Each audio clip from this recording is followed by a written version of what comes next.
اس لیے ہے کہ جن لوگوں نے کفر کیا انہوں نے جھوٹی بات کی پیروی کی، اور جو ایمان لائے وہ اپنے پروردگار کی طرف سے دین حق کے پیچھے چلے۔ اسی طرح اللہ لوگوں سے ان کے حالات بیان فرماتا ہے۔ بس جب تم کافروں سے بھیڑ جاؤ تو ان کی گردنیں اڑا دو،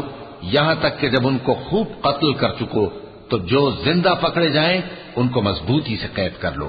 پھر اس کے بعد یا تو احسان رکھ کر چھوڑ دینا چاہیے یا کچھ مال لے کر،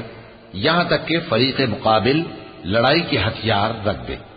یہ حکم یاد رکھو، اور اگر اللہ چاہتا تو اور طرح سے ان سے انتقام لے لیتا، لیکن اس نے چاہا کہ تم میں سے ایک کو دوسرے کے ساتھ ٹکرا کر آزمائے، اور جو لوگ اللہ کی راہ میں مارے گئے ان کے اعمال کو وہ ہرگز ضائع نہیں کرے گا، بلکہ ان کو سیدھے رستے پر چلائے گا اور ان کی حالت درست کر دے گا،